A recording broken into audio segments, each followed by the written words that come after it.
اللہ اللہ اللہ اللہ اللہ۔ السلام علیکم ورحمۃ اللہ وبرکاتہ۔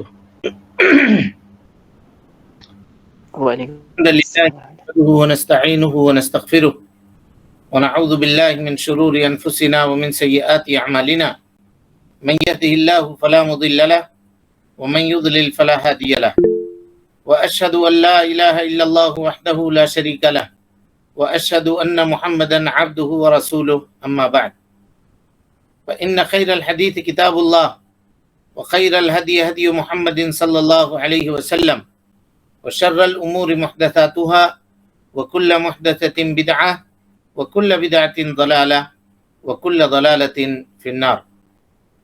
محترم سامعین، حاضرین و حاضرات، ناظرین و ناظرات، کتاب التوحید کے اس درس میں آپ تمام حضرات کا خیر مقدم ہے۔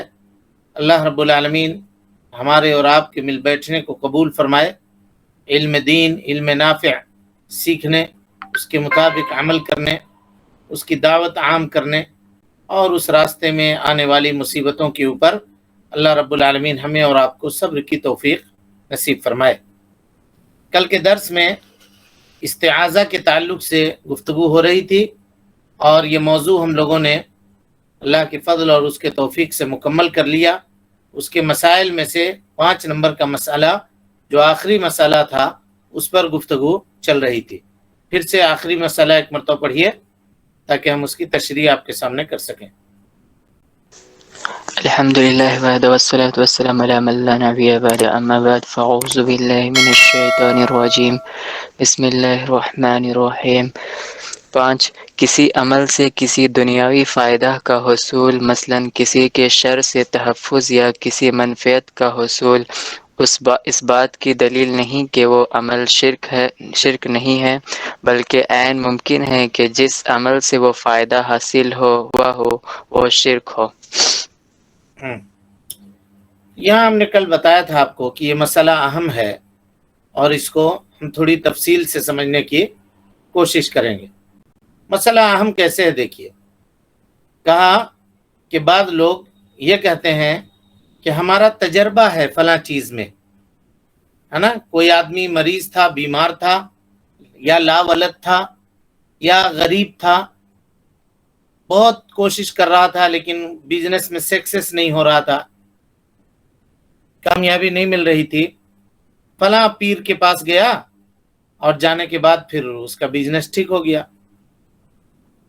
فلانے کو اولاد کی نعمت حاصل ہو گئی۔ اس طرح کی باتیں لوگ کرتے ہیں اور بیان کرتے ہیں۔ تو یہاں اللہ رب العالمین اپنے بندوں کو آزمانے کے لیے کبھی کبھار اس طرح کی ابتلا اور پریشانی کے اندر گرفتار کرتا ہے۔ وہ کیوں؟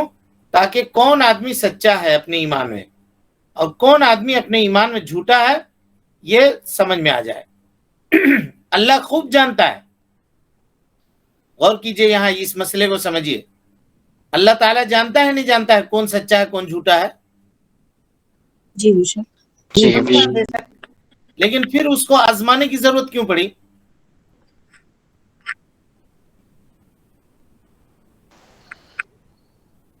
تاکہ حجت قائم ہو جائے۔ تاکہ حجت قائم ہو جائے۔ اور کوئی جواب؟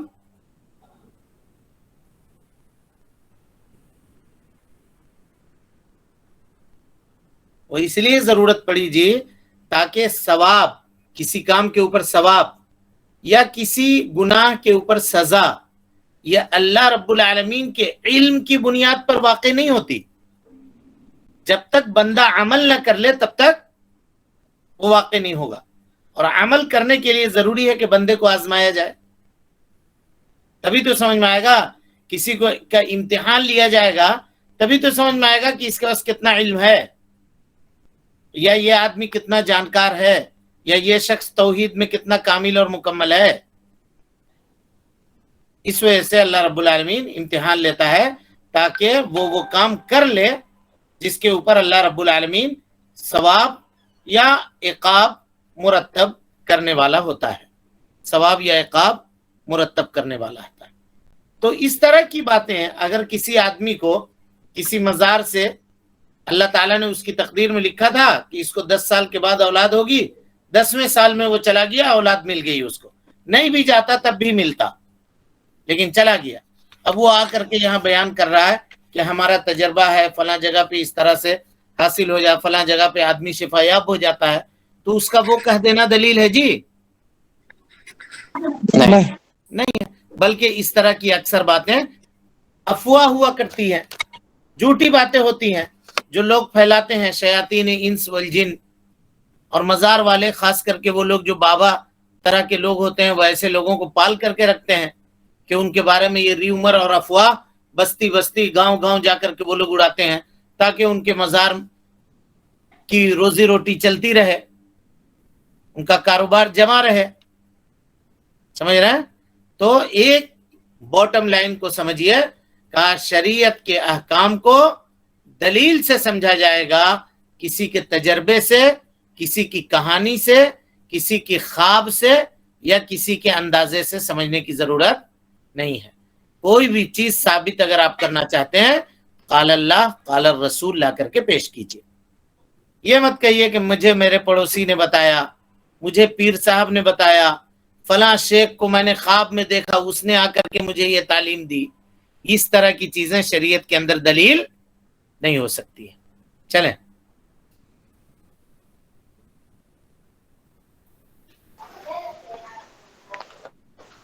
باب 14 غیر اللہ سے فریاد کرنا یا انہیں پکارنا شرک ہے۔ غیر اللہ سے فریاد کرنا یا انہیں پکارنا شرک ہے۔ ابھی اس سے پہلے ہم کیا پڑھے؟ غیر اللہ سے پناہ طلب کرنا شرک ہے، اور یہاں کہہ رہے ہیں فریاد طلب کرنا اور انہیں پکارنا شرک ہے۔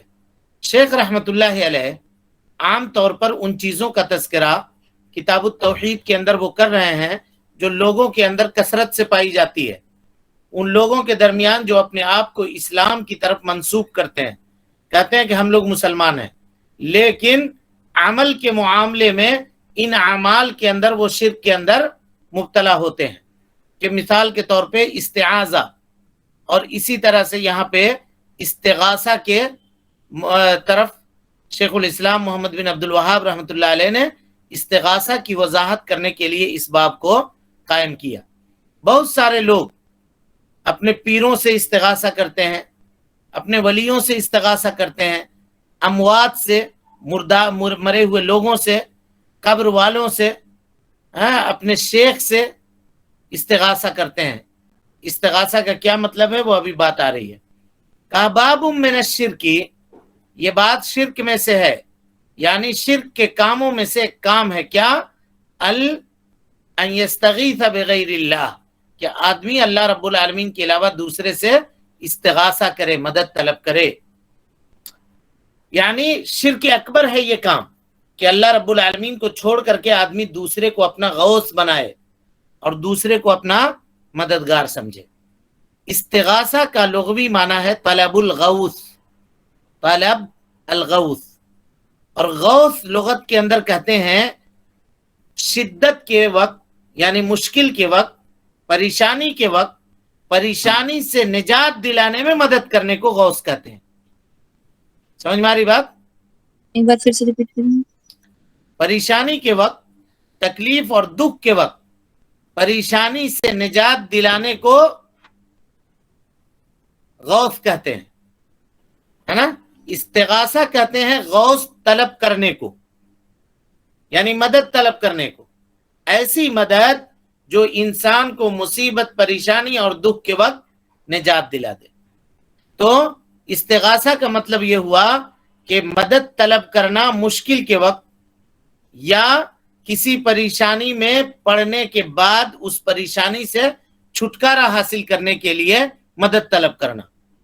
مثال کے طور پہ کوئی آدمی کسی مصیبت میں گرفتار ہوا اور وہ یہ کہے کہ استغیث باللہ ربی، میں اللہ رب العالمین سے مدد طلب کرتا ہوں، ان ینصرنی عند الشدہ، کہ اللہ رب العالمین اس شدت سے، اس مصیبت سے، اس پریشانی سے مجھ کو نجات دے، اور اللہ رب العالمین مجھ کو اس تکلیف سے چھٹکارا عطا کرے۔ تو یہ استغاثہ کیا ہوگا جی؟ توحید ہوگی اگر اللہ رب العالمین سے کیا جائے تو۔ استغاثہ عبادت ہے، استغاثہ اللہ رب العالمین سے کرنا یہ عبادت ہے، اس لیے کہ اللہ کے نبی اور صحابہ کرام رضوان اللہ علیہم اجمعین نے اللہ رب العالمین سے استغاثہ کیا ہے۔ چنانچہ آیت کریمہ دیکھیے، اللہ تعالیٰ فرماتا ہے استستغیثون ربکم، میدان بدر میں جب تم لوگوں نے اپنے رب سے اللہ رب العالمین سے مدد طلب کی، دشمن کے نرغے میں پھنس گئے تھے، 313 لوگ تھے، ادھر سے 1000 دشمن تھے، کوئی مقابلہ نہیں تھا، ان کے پاس ہتھیار کی کمی تھی، لوگ بیمار تھے، کمزور تھے۔ جب اللہ رب العالمین سے مدد طلب کی اس شدت میں، اس پریشانی میں، اس تکلیف کے وقت میں، فاستجاب لکم، تو اللہ رب العالمین نے ان کی تکلیفوں کو دور کر دیا، اور انہوں نے جو مدد طلب کی اللہ رب العالمین نے مدد عطا کی۔ سمجھ میں آ رہی بات؟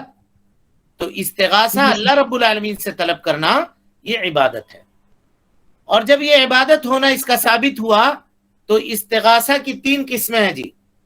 کتنی قسمیں ہیں؟ 3 قسمیں ہیں۔ تین قسمیں۔ استغاثہ 3 قسموں کے اوپر منقسم ہوتی ہے، سمجھیے۔ سب سے پہلی قسم استغاثہ جو اس کی بنیاد توحید کے اوپر ہے، اور وہ استغاثہ وہ ہے جس سے اللہ رب العالمین راضی ہوتا ہے، جس سے اللہ رب العالمین خوش ہوتا ہے، اور بندے کو اس کی مدد کے لیے اللہ رب العالمین انتظام فرما دیتا ہے، بندے کی مدد کرتا ہے، اس کو مصیبت سے نکال دیتا ہے، اور اس پر اس کو ثواب بھی عطا کرتا ہے، اس پر ثواب بھی عطا کرتا ہے۔ اور وہ کیا ہے؟ وہ اللہ رب العالمین سے استغاثہ یا اللہ رب العالمین سے مدد طلب کرنا ہے۔ کسی بھی انسان کے اوپر جب کوئی مصیبت نازل ہو، کوئی پریشانی، کسی دکھ، کسی تکلیف کے اندر وہ مبتلا ہو، اور وہ یہ کہے اے اللہ میری مدد فرما، اے اللہ میری مدد فرما، تو یہ کیا ہے؟ یہ استغاثہ باللہ ہے۔ اس کو کیا کہتے ہیں؟ استغاثہ باللہ، یا اللہ المدد، یہ کہنا یہ استغاثہ باللہ ہے، اور یہ توحید ہے، عبادت ہے، اور ایسے کرنے والے کو اللہ رب العالمین اس کا جو مطلوب ہے، یعنی وہ جو چاہ رہا ہوتا ہے، اللہ رب العالمین اپنے فضل اور اپنے توفیق سے اس کو وہ چیز عطا کر دیتا ہے۔ یعنی کوئی آدمی مدد اور پریشانی میں ہے اور وہ پکار رہا ہے اللہ رب العالمین کو، تو اللہ تعالیٰ اس کی پریشانی کو دور کر دیتا ہے۔ سمجھ میں آ رہی بات؟ اور اس پکارنے کے اوپر اس کو ثواب بھی عطا کرتا ہے۔ یہ نمبر 1۔ استغاثہ کی 3 قسم ہم نے کی، یہ پہلے نمبر۔ دوسرا نمبر دیکھیے، استغاثہ جائزہ مباحہ، ایسا استغاثہ جو شریعت کے اندر جائز اور مباح ہے، اس کے کرنے میں کوئی حرج نہیں ہے۔ استعاذہ آپ لوگ پڑھ چکے ہیں، استعاذہ کی بنیاد کے اوپر استغاثہ جو جائز ہوگا، بتائیے تو کون سا استغاثہ ہوگا جو جائز ہوگا؟ مخلوق سے دعا کرنا، مدد طلب کرنا۔ مخلوق سے مدد طلب کرنا۔ اور بولیے، آگے بولیے۔ وہ اس پر حاضر بھی ہو اور قادر بھی ہو۔ جو حاضر ہو اور اس کو پورا کرنے کے اوپر قادر ہو، ماشاء اللہ، اللہ رب العالمین علم میں اضافہ کرے۔ ایسے ہی سمجھیے، ایک باب کو اگر اچھے سے سمجھ گئے تو اب پوری چیز سمجھ میں آ جائے گی۔ استغاثہ مخلوق کے ذریعے سے کرنا۔ کیسے مخلوق سے؟ جو مخلوق آپ کی مدد کرنے کے اوپر قادر ہو اور وہاں پر وہ حاضر بھی ہو۔ اس کی مثال لے لیجئے، چل کر کے کہیں پر آپ جا رہے ہیں، ایک شیر نے اچانک آپ کے سامنے شیر آ گیا اور اب وہ حملہ کرنا چاہ رہا ہے آپ کے اوپر۔ سامنے آپ دیکھ رہے ہیں کہ ایک آدمی بندوق لے کر کے کھڑا ہے، اب وہ شیر سے بچانے بندوق چلائے گا، مارے گا اس کو، تو شیر سے آپ کو بچا لے جائے گا یا نہیں لے جائے گا؟ جی بالکل بچا لے گا۔ اب آپ اس کو کہہ رہے ہیں اے فلاں میری جان بچاؤ جی، اس سے میری جان بچاؤ، چھٹکارا دلاؤ، مارو اس کو، اس سے مجھ سے دور کرو، اور وہ اگر ایسا کرتا ہے تو یہ کرنا مباح ہے، جائز ہے۔ سمجھ میں آ گئی بات؟ جی اس کی دلیل کیا ہے؟ دلیل دیکھیے، حضرت موسیٰ علیہ السلام نکل کر جا رہے تھے، دو لوگ آپس میں جھگڑا کر رہے تھے. ایک حضرت موسیٰ علیہ السلام کے گروپ کا تھا اور دوسرا فرعون کا تھا، قبطی تھا. دونوں میں جھگڑا ہو رہا تھا. تو حضرت موسیٰ علیہ السلام کا جو گروپ کا تھا یعنی بنی اسرائیل میں سے تھا، اس نے حضرت موسیٰ علیہ السلام کو مدد کے لیے پکارا. قرآن مجید کے الفاظ دیکھیے، فاستغاثہ الذی، استغاثہ کا لفظ ہے، فاستغاثہ الذی من شیعتہ علی الذین من عدوہ. حضرت موسیٰ علیہ السلام سے مدد طلب کی اس شخص نے جو حضرت موسیٰ کے گروپ کا تھا. کس کے اوپر؟ اس شخص کے اوپر جو اس کا دشمن تھا. بس حضرت موسیٰ علیہ السلام گئے، فوکزہ موسیٰ فقضى علیہ، ایک پھینٹ ایک گھونسا اس کو لگایا اور وہ آدمی مر گیا. یہ حضرت موسیٰ علیہ السلام اللہ کے ان بندوں میں سے ہیں جو قوی بندے ہیں، اللہ رب العالمین کے مضبوط بندے اور طاقتور بندے. حضرت موسیٰ علیہ السلام نے ایک ہی گھوسے میں اس دشمن کا کام تمام کر دیا، اس کو قتل کر دیا. آپ قتل نہیں کرنا چاہتے تھے، اب جا کر کے اس کو جنگ سے، لڑائی سے روکنا چاہتے تھے، اپنے گروپ والے بنی اسرائیل کی آپ مدد کرنا چاہتے تھے، لیکن اللہ نے تقدیر میں یہ لکھی تھی، ایک پھینٹ آپ نے ایک گھوسا مارا اور اسی میں اس کی موت ہو گئی، وہ آدمی مر گیا. اس سے یہ پتا چلا کہ اگر کوئی حاضر ہو، موجود ہو اور آپ کی مدد کرنے کے اوپر عادتاً وہ قادر ہو تو اس شخص سے مدد طلب کرنا شرک نہیں ہے. ہماری بات، اس سے مدد طلب کرنا شرک نہیں ہے. کہیں پر کھڑے ہیں، پھسل کر کے گر گئے، کسی چیز میں آپ لٹکے ہوئے ہیں، سامنے کوئی آپ کے جا رہا ہے، بھائی ہماری جان بچا لیجئے، رسی پھینکیے. ادھر تیرنے گئے ندی میں، کوئی آدمی چل کے جا رہا ہے، ندی میں گر کے ڈوب گیا اور اب وہ اوپر نیچے ہو رہا ہے، دیکھ رہا ہے کہ سڑک کے اوپر کوئی آدمی چل کر جا رہا ہے، اس کو مدد کے لیے پکار رہا ہے کہ بھائی بچائیے ہم کو، ہم ڈوب رہے ہیں ندی میں. تو یہ کیا استغاثہ جائز ہوگا کہ ناجائز ہوگا؟ جائز ہوگا. جائز. مخلوق سے، وہ مخلوق جو اس کے اوپر کرنے کے اوپر قادر ہو مدد، اس سے مدد کرنا، یہ مدد طلب کرنا یہ جائز ہے. نمبر 3، استغاثہ شرکیہ. پہلی چیز ہم نے بتایا استغاثہ جو عبادت ہے، توحید ہے. دوسرے نمبر پہ بتایا استغاثہ جو جائز ہے، مباح ہے، جس کو کر سکتے ہیں. تیسرے نمبر پہ استغاثہ جس کا حکم شرک ہے، کیسا کرنا شرک ہے. کون سا بتائیے استعاذہ کے بنیاد پر؟ غیر اللہ سے دعا کرنا، مخلوق سے دعا کر مدد طلب کرنا جو اس پر حاضر اور قادر نہ ہو. حاضر بھی نہ ہو اور قادر بھی نہ ہو. اور اسی طریقے سے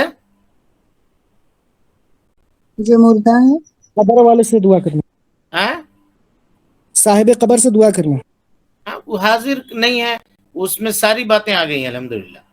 صرف ایک لفظ کہتے ہیں حاضر نہیں ہے تو سب بات آ گئی، کیونکہ وہ میت ہے، مردہ ہے نا. صحیح جواب ہے ماشاءاللہ. کا استغاثہ شرکیہ، یہ استغاثہ ہے جیسے استعاذہ تھا، بالکل اسی طرح سے، یعنی جس کی حقیقت دعا کے اوپر مبنی ہو، جس کی حقیقت دعا کے اوپر مبنی ہو. اب ہم سوال کریں گے کہ دعا کے اوپر مبنی ہو تو بتائیے کیسے ہم پہچانیں گے کہ اس استغاثہ کی حقیقت دعا کے اوپر مبنی ہے؟ تو اس کی 3 صورتیں ہم نے ذکر کی تھی. کوئی بتا سکتا ہے وہ تینوں صورت؟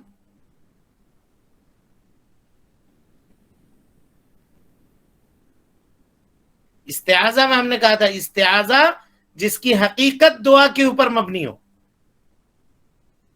ہم نے کہا تھا کہ جب اگر کوئی آدمی یہ سوال کرے آپ سے کہ ہم کیسے جانیں گے کہ یہ استعاذہ دعا کے اوپر مبنی ہے، تو کہا تھا کہ 3 طریقے سے پہچان سکتے ہیں. پہلا، وہ آدمی حاضر نہیں ہے، یہاں پہ موجود نہیں ہے. دوسرا، وہ اس کام کے کرنے کے اوپر قادر نہیں ہے. اور تیسرا، میت ہے، قبر والا ہے. اور ان تینوں کو اکٹھا کر کے آپ یہ کہہ سکتے ہیں کہ استعاذہ کرنا جس کی حقیقت دعا کے اوپر مبنی ہو، استغاثہ ایسا استغاثہ جس کی حقیقت دعا کے اوپر مبنی ہو کہ مخلوق سے استعاذہ کرے. جس کے اوپر وہ قادر نہیں ہو یا وہ حاضر نہیں ہو اور اس مجلس سے وہ غائب ہو. سمجھ میں آ رہی بات؟ جی جی جی. استغاثہ بالمیت، مردے سے استغاثہ طلب کرنا، اس کی حقیقت اصل میں کیا ہے جی؟ دعا ہے. کیونکہ اب سب آدمی جانتا ہے کہ مردہ کسی کی مدد نہیں کر سکتا، مردہ کسی کو فائدہ نہیں پہنچا سکتا، الا یہ کہ اگر کوئی آدمی مردے سے مدد طلب کر رہا ہے تو صرف اس کے دل میں یہ ہوتا ہے کہ مردے کے اندر کوئی روحانی تاثیر ایسی موجود ہے جو ہماری ضرورت کو پورا کر دے گا. یہی شرک ہے، یہی شرک ہے. اور اسی طریقے سے غائب شخص سے استعاذہ کرنا، زندہ ہے لیکن وہ غائب ہے، آپ کے پاس نہیں ہے موجود، اس سے آپ مدد طلب کر رہے ہیں، تو یہ مردہ کی طرح سے مردہ سے استعاذہ طلب کرنا ہوا یا استغاثہ طلب کرنا ہوا، کیونکہ وہ موجود ہی نہیں ہے. اور اسی طریقے سے استغاثہ مخلوق سے طلب کرنا جس کے اوپر وہ عادتاً قادر نہیں ہے، عادتاً قادر نہیں ہے. بعض لوگ دیکھیے گا جب وہ مصیبت میں، پریشانی میں، دکھ میں، تکلیف میں گرفتار ہوتے ہیں تو ان کے پیر ہوتے ہیں، پیروں کے پاس، اپنے اپنے مرشد کے پاس جاتے ہیں، لمبی لمبی تسبیح لٹکا کر کے وہ بیٹھے ہوتے ہیں مرشد، اور یہ لوگ تسبیح دیکھ کر کے سمجھتے ہیں کہ یہ بہت صلاح والے ہیں، تقوی والے ہیں. حالانکہ تسبیح جو ہے وہ کسی قیمت پہ صلاح اور تقوی کی علامت نہیں ہے. کسی کے بھی ہاتھ میں ہے تسبیح تو وہ اس کے صالح ہونے کی علامت تسبیح نہیں ہے. اب اس کے پاس پہنچتے ہیں لوگ اور اس سے کہتے ہیں کہ اے پیر صاحب، اس کے لیے نظر و نیاز پیش کرتے ہیں اور کہتے ہیں کہ شیخ ہماری مدد کیجئے، اس سال بارش نہیں برسی ہے، آپ کوشش کیجئے کہ بارش نازل ہو جائے، اپنی برکتوں کا ظہور کیجئے. بارش برسانے کے اوپر انسان قادر نہیں ہے. اور اسی طریقے سے جاتے ہیں مرشد اور پیر کے پاس، کہتے ہیں کہ ہماری بیٹی ہماری بات نہیں مان رہی ہے، یا بیٹا ہمارا میری بات کو نہیں مان رہا ہے، فلاں لڑکی سے شادی کرنا چاہتا ہے، ہم نہیں چاہتے ہیں کہ وہ اس سے شادی کرے، ہمارے لڑکے کے دماغ کو پھیر دیجئے، ہماری مدد کیجئے، ہم مصیبت کے ہیں، ہم پریشانی کے میں ہیں گرفتار. سمجھ میں آ رہے ہیں بات؟ جی یہ جا کر کے مخلوق سے طلب کرنا، مخلوق اس کے اوپر قادر نہیں ہے، اس کو استغاثہ کہتے ہیں. مصنف رحمت اللہ علیہ نے فرمایا کہ باب من الشرک ان یستغیث بغیر اللہ، یہ بات شرک میں سے ہے کہ آدمی غیر اللہ کے ذریعے سے یا غیر اللہ سے مدد طلب کرے، او یدعو غیرہ، یا غیر اللہ کو، اللہ رب العالمین کے علاوہ دوسرے کو پکارے. دعا دیکھیے یہاں پہ اب آخر میں دوسرے پوائنٹ کے اوپر گفتگو کر رہے ہیں، دعا وَأَن يَدْعُوَ غَيْرَهُ او يَدْعُوَ غَيْرَهُ، یا کسی دوسرے کو پکارے. دعا دیکھیے دو معنی کے اندر آتا ہے شریعت میں. ایک معنی ہوتا ہے دعا کا، اس کو سمجھنے کی ضرورت ہے. دعا کا ایک معنی یہ ہوتا ہے ندا کے معنی میں، پکارنے کے معنی میں. جیسے ہم نے کسی کو کہا اے زید، اے فلاں، اے عمر، اے بکر، تو یہ پکارنا ہوا. سمجھ میں آ رہی بات؟ کسی کو پکارنا، آواز دینا، یہ ہمارے اس مسئلے کے اندر، مسئلہ شرعی کے اندر داخل ہی نہیں ہے. مسئلہ شرعی کے اندر داخل ہی نہیں ہے، کیونکہ ہم اسی کو پکاریں گے جو میری آواز سن رہا ہے ظاہری طور پر. سمجھ میں آ رہی بات یا نہیں؟ جی ہاں. دعا کا ایک معنی آتا ہے طلب کے معنی میں، طلب کرنے کے معنی میں. اور کیسے طلب کرنا؟ عاجزی اور انکساری کے ذریعے طلب کرنا، اپنے مسئلے کو، اپنے سوال کو پیش کرنا. اسی لیے بعض علماء کہتے ہیں کہ دعا شرعی معنی میں ادنا شخص کا اعلیٰ سے طلب کرنا، یہ دعا کہلاتا ہے. یعنی دعا بمعنی طلب و تذلل، عاجزی اور انکساری کے ساتھ کوئی چیز طلب کرنا، یہ جو ہے اس کو دعائے شرعی کہتے ہیں، ہے نا. اس لیے کہ بعض اہل علم نے کہا ہے کہ مخلوق سے دعا کرنا یہ دو قسموں کے اوپر تقسیم کیا جاتا ہے. کبھی کبھی شرک ہوتا ہے اور کبھی کبھی شرک نہیں ہوتا ہے، اس لیے کہ دعا کے دو معنی ہیں. تو ہم کہتے ہیں کہ ایسا کرنے کی ضرورت ہی نہیں ہے. ایک دعا کا معنی ندا کر دیجئے تو وہ آپ کے اس مسئلے کے اندر داخل ہی نہیں ہوگا. جیسے ہمارا اور آپ کا کسی کام کے لیے پکارنا کہ اے زید، اے بکر، اے فلاں، اس کو لغوی اعتبار سے دعا تو کہیں گے. جیسے دعوت دی جاتی ہے. دعوت کو دعوت کیوں کہتے ہیں جی؟ کیونکہ میزبان اپنے مہمان کو پکارتا ہے، بلاتا ہے کہ آپ فلاں دن آئیے گا ہمارے گھر کھانا کھانے کے لیے، یا فلاں دن آئیے گا ہم سے ملاقات کرنے کے لیے. سمجھ میں آ رہی بات؟ جی یہاں پہ ایک سوال ہے. ہاں یہاں پہ ایک سوال ہے. جی جی جیسے فرمائیے، پوچھیے. آپ جیسے بولے کہ جیسے کوئی انسان سے استغاثہ طلب کرنا اگر وہ حاضر بھی ہو اور قادر بھی ہو. ہاں جی، تو اگر کوئی شخص یہاں پہ حاضر نہیں ہے لیکن وہ قادر ہے، جیسے فون کی وجہ کے تھرو ہم کسی سے کچھ کام کروانا چاہتے ہیں، کچھ مدد طلب کرنا چاہتے ہیں، تو وہ بھی جائز ہوگا نا؟ ہاں، کیونکہ اس سننے کا وسیلہ ہے نا. جی جی. اس کے بعد سننے کا یہ وسیلہ ہے نا، بغیر وسیلے کے کہہ رہے ہیں، بغیر کسی کنیکشن کے طلب کرنا. اور کبھی کبھی ایسا ہوتا ہے جی، دیکھیے ہم اسی لیے کہہ رہے ہیں کہ عام طور پر وہ قادر ہو. مثال کے طور پہ ایک آدمی ڈوب رہا ہے، ٹھیک ہے؟ اب آپ کہیے گا آپ نے قادر ہونے کا شرط لگایا. سمجھیے اس کو، سوال یہ اہم ہے. شرط لگایا ہم نے یہاں پہ قادر ہونے کا. اب ایک آدمی ڈوب رہا ہے ندی میں، روڈ پہ چلتا ہوا کسی شخص کو اس نے دیکھا، کہا اے بھائی ہماری مدد کرو. جبکہ یہ جو جانے والا شخص ہے یہ تیرنا نہیں جانتا ہے، تو قادر ہوا اس کے بچانے کے اوپر؟ نہیں. قادر ہوا تو اس نے غیر قادر کو پکارا، جی. تو کیا اس کو شرک کہیے گا؟ نہیں، کیوں؟ کیونکہ اس کو نہیں پتا کہ وہ کسی کو بلا سکتے ہیں اس کی مدد نہیں کرنے پتا نہیں تھا، یہ مت کہیے. کہیے بھائی عادتاً آدمی قادر ہوتا ہے. اب مان لیجئے ہم نے جس کو مدد کے لیے پکارا وہ اندھا نکلا، ایک مثال دے رہا ہوں. تو عام طور پہ کیا کہیے گا کہ آدمی اندھا ہوتا ہے؟ عام طور پہ آدمی کی آنکھ ہوتی ہے. اب یہ استثنائی کیفیت ہے کہ اس کے پاس آنکھ نہیں ہے. تو اسی لیے ہم قید لگاتے ہیں کہ مخلوق جس کے پورا کرنے کے اوپر عادتاً قادر ہو، یعنی ایسا عام طور پہ ہوتا ہے کہ یہ کام مخلوق کر سکتی ہے. سمجھ میں آ رہی بات؟ جی. جی. یہاں پہ اس وقت عادتاً بتانا اب ضروری اگر ہے. آپ یہ کہیے گا اس کو معلوم نہیں تھا، تو اب اس کو یہ کہنا پڑے گا کہ اس سے یہ پوچھ لیجئے پہلے کہ اے بھائی تم تیرنا جانتے ہو؟ کہے گا ہاں جانتے ہیں. ٹھیک ہے تو ہم کو بچا لو. اتنا کہتے کہتے تو ڈوبیے جائے گا بیچارہ.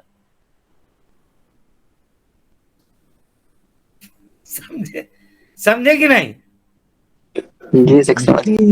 ہاں، تو اتنا پوچھنے کی ضرورت نہیں. عام طور پہ دیکھ رہا ہے وہ آدمی بچانے کے لیے بندوق لے کے سامنے کھڑا ہے، وہ جائے بھائی تمہارا بندوق میں ہے کیٹریج ہے، گولی ہے، کتنا نمبر ہے، اس سے شیل گرا دو گے.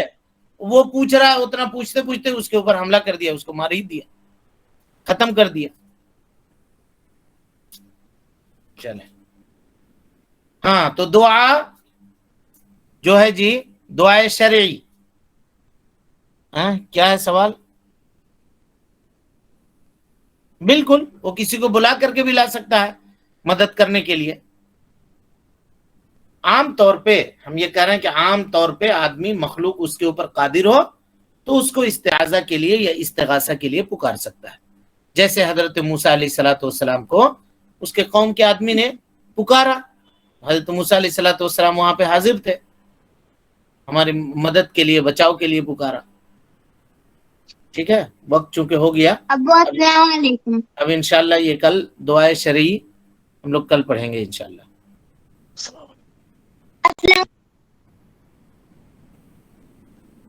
جی، اور کوئی سوال ہے کسی کے پاس؟ نہیں.